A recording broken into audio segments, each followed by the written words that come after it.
Kita lanjut pengajian kitab Ad-Durrun Nafis halaman 15 ya. Lanjutan dari minggu yang lalu. Minggu yang lalu itu mengutip dari kitab Tuhfah Al-Mursalah. Sekarang kata setengah arif ya, bermula alam itu nuskhotul haq. Ini nyambung dengan pengajian Al-Futuhat karena memang kitab Durrun Nafis ini ya menjelaskan, menguraikan ya ajaran Ibnu Arabi gitu. Jadi bermula alam ini nuskhotul haq. Ya, nuskhoh itu ya istilahnya fotokopi, salinan. Nah, perlu diingat di sini menggunakan kata al-haq ya, bukan Allah. Itu harus dibedakan. Di sini mu'alif tidak menggunakan alam ini nuskhotullah, tidak, tapi nuskhotul haq. Al-haq ini sebagai terminologi yang digunakan oleh para sufi muhaqqiqin sebagai nama lain dari tajalli wujud yang ada di alam semesta. Karena dia tajalli wujud, ya dia bukan Allah. Itu. Maka istilahnya menggunakan kata al-haq. Nah, ini harus dipahami kenapa penggunaan kata Allah dan al-haq ini punya makna dan punya batasan yang berbeda. Ini jadi alam ini nuskhotul haq, yaitu ya salinan atau fotokopi dari al-haq. Ya karena ya memang yang mengadakan alam semesta ini ya Allah. Itu, yang mengadakan Allah. Tapi karena dia wujud hudus ya, maka jangan sampai itu disebut oh itu apa, itu Allah, itu yang nggak boleh. Itu apa, itu bunga, itu apa, itu burung, itu apa, itu sebagai wujud tajalli al-haq gitu. Makanya murid-murid ya Syekh Siti Jenar dulu dilarang karena pemahamannya membedakan antara Allah dan al-haq nggak bisa. Ya, seperti yang sering saya sampaikan dalam serat Centini itu ada dokumentasinya soal bagaimana murid Syekh Siti Jenar itu menganggap dirinya itu Allah. Itu yang ditolak oleh Wali Songo. Gitu. Karena apa? Ya ngajinya mungkin belum paham, ngajinya nggak utuh, ngajinya sambil ngantuk gitu. Sehingga kemudian dipahami tanpa di cross check dengan temannya, dengan gurunya, ya akhirnya punya kesimpulan sendiri, kemudian akhirnya menimbulkan kontroversi. Jadi orang yang belajar ilmu hakikat secara benar itu tidak akan mengundang kontroversi. Kenapa ya? Karena sudah tahu penempatannya. Yang sering mengundang kontroversi itu orang yang belajar hakikat tapi tidak paham, ya tidak paham teorinya dan juga tidak paham prakteknya, sehingga dicampur aduk. Ketika dia campur aduk berhadapan dengan syariah, berhadapan dengan norma sosial masyarakat, akhirnya menimbulkan kontroversi. Nah, jadi ini menarik, al-alam nuskhotul haq gitu. Dan kata setengah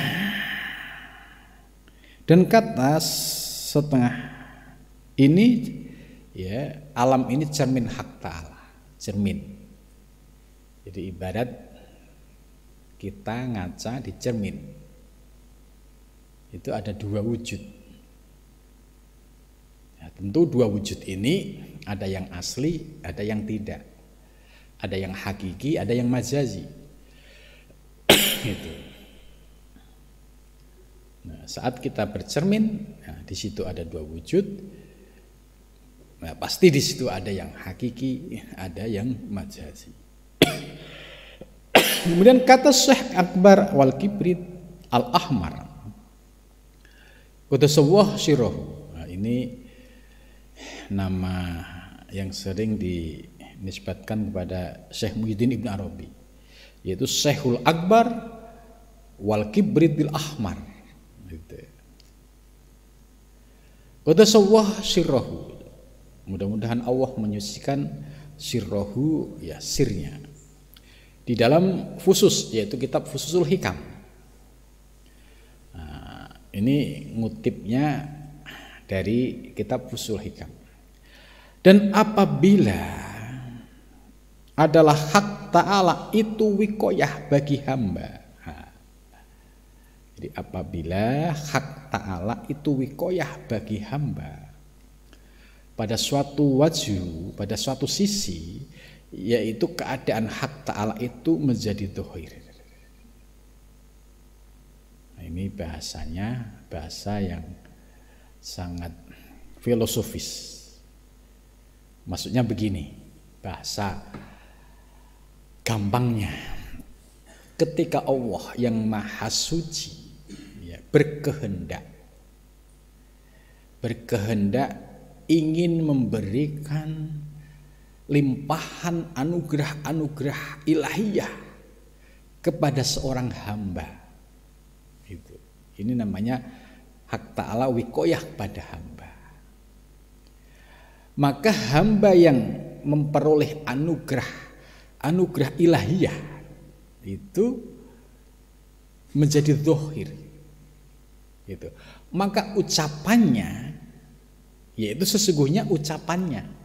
Jadi ucapannya nyanya yang depan kecil itu hakikatnya adalah ucapannya nyanya yang besar. Jadi kuntu sam'ahu alladhi yasma'u bih, kuntu basaruhu alladhi yubsiru bih.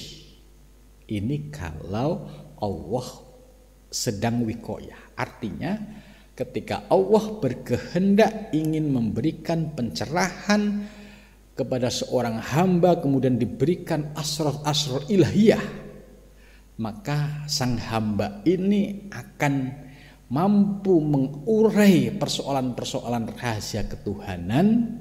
Nah, pada saat seorang hamba itu mampu mengurai persoalan ketuhanan, itu sesungguhnya sebagai wujud wikoyatullah alal abdi, sehingga wujudnya zuhir. Itu hakikatnya dia menjelaskan, mengurai, ya hakikatnya ya dari yang hak. Itu ini maksudnya seperti itu. Nah, kemudian yang kedua, nah itu maksudnya supaya kita paham, oh iya, ketika ada ulama-ulama muhakkikin ya seperti Syekh Ibnu Arabi ya mengurai persoalan-persoalan hakikat ya dalam kitab Al-Futuhat dan Fusul Hikam. Ya kalau Allah sedang wikoyah kepada Syekh Muhyiddin Ibnu Arabi, maka Syekh Ibnu Arabi mampu mengurai persoalan-persoalan ya dengan mendapatkan pencerahan asrar ilahiyah tadi. Maka kita sebagai followernya ya tinggal menikmati. Oh, melalui Syekh Ibnu Arabi ya Allah memberikan pencerahan ilmunya, kemudian kita sebagai pengikutnya ya alhamdulillah dibukakan pintu pemahaman sehingga kita juga bisa menikmati. Gitu. Nah, ini yang dimaksud wikoyatul haq alal abdi. Ya, kemudian yang kedua, ya, ia di dalam cermin hamba. Jadi ya, maksudnya paham. Jadi hamba yang diberikan anugerah seperti Syekh Muhyiddin Ibnu Arabi ya, itu sebagai cermin. Ya, sebagai cermin. Hakikatnya yang memberikan ilmu kepada Syekh Ibnu Arabi ya, contoh kita kalau baca Al-Futuhat Al-Makkiyah itu ya, ilmunya cukup dahsyat sekali.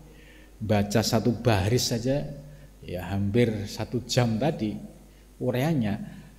Nah, itu kalau 9 jilid itu wah luar biasa lah. Ilmu yang dilimpahkan Allah kepada Syekh Muhyiddin Ibnu Arabi ini sebagai contoh wikoyatullah. Itu.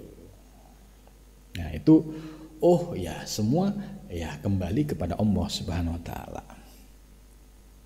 Dan jadilah hamba itu badan. Nah, kemudian selanjutnya. Dan apabila adalah hamba itu wikoyah, ini hamba. Kalau tadi kan hak Allah wikoyah kepada hamba. Sekarang hamba wikoyah bagi hak ta'ala. Nah, contohnya gini, seorang salik ya yang istiqomah ngaji, zikir, riyadhah, mujahadah gitu.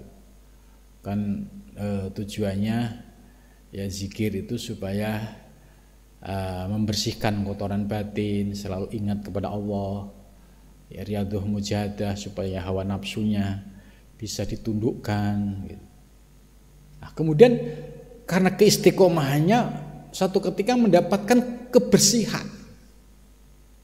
Ya, batiniahnya bersih, kemudian jiwanya juga bersih. Lah pada saat itu ya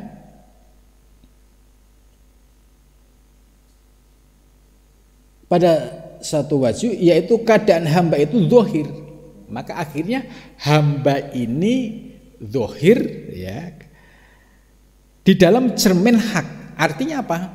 Hamba yang salik tadi istiqomah melakukan riyadhah, mujahadah, zikir, kemudian sampai memperoleh pencerahan ruhani ya, kemudian sampai akhirnya bisa mengurai hal-hal persoalan yang bersifat rahasia ketuhanan, maka sesungguhnya hamba itu zahir, ia di dalam cermin hak. Jadi hamba itu sebagai istilahnya boneka, ya boneka, tapi yang menggerakkan adalah Allah Subhanahu wa taala. Atau bahasa yang paling sederhana, contoh adalah hamba ini ibarat sebagai wayang yang menggerakkan seluruh gerakannya, yang menggerakkan lesannya, yang menggerakkan akal pikirnya sampai keluar ilmu-ilmu asrar uluhiyah.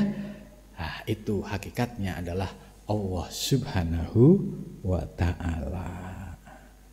Yaitu. Dan jadilah hak ta'ala itu batin, dan hak ta'ala menjadi batin, artinya tidak nampak. Yang kelihatan adalah seorang hamba, tapi hamba ini mendapatkan anugerah bisa memperoleh pencerahan ruhani, mendapatkan ilmu-ilmu asrar uluhiyah ya karena dia sedang memperoleh anugerah karena setelah melakukan proses riyadhah, mujahadah. Jadi dari dua teori ini, kalau kita menggunakan bahasa ya modern, pola yang pertama itu tadi top down.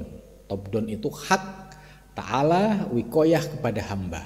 Allah berkehendak ingin memilih seorang hamba yang dipilih kemudian diberikan anugerah ilahiyah. Ini namanya top down. Sedangkan yang bottom up, proses dari riyadhah, mujahadah ya istiqomah bertahun-tahun, kemudian dibukakan asrar ilahiyah, kemudian bisa mengurai persoalan-persoalan ilmu hakikat. Yang kedua inilah yang disebut wiqayatul abdi ya, yaitu yang di wiqayah hamba itu wiqayah bagi hak ta'ala ya. Jadi tetap walaupun bottom up dan top down ya, semua kembali kepada Allah Subhanahu wa taala ya. Maka engkau kenal, maka engkau katalah, hei salik, pada sekalian yang mewujud yang dohirkan ini, barang yang engkau kehendaki dengan segala iktibar yang bersalah-salahan. Jika engkau kehendaki, maka engkau kata yaitu makhluk yang dohir itu di dalam cermin hak ta'ala, dengan iktibar keadaan hamba itu wikoyah akan wujud hak ta'ala. Itulah yang disebut dengan teori suhudul kasroh fil wahdah. Jadi suhudul kasroh itu melihat yang banyak itu ya wujud alam semesta ini kan, makhluk ini kan cukup banyak sekali. Ini kasroh. Kemudian dipandang fil wahdah. Fil wahdah dipandang kembali kepada Allah, karena Allah yang mengadakan, Allah yang menciptakan. Jadi teori suhudul wahdah, suhudul kasroh fil wahdah, ini adalah teori cara memandang ketika kita sudah memahami tentang wikoyah tadi, tetap dipandang dengan syuhud. Syuhud itu apa? Yaitu pandangan mata batin, tidak untuk diucapkan secara verbal. Jadi syuhudul kasroh fil wahdah itu artinya memandang yang banyak itu seluruh makhluk, fil wahdah pada yang satu, yaitu Allah Subhanahu wa ta'ala. Mudah-mudahan kita diberikan anugerah bisa mengamalkan yaitu syuhudul kasroh fil wahdah, memandang yang banyak alam semesta fil wahdah kembali kepada Allah Subhanahu wa ta'ala. Mudah-mudahan pengajian malam ini bermanfaat. Wal muwaffiq. Assalamualaikum warahmatullahi wabarakatuh.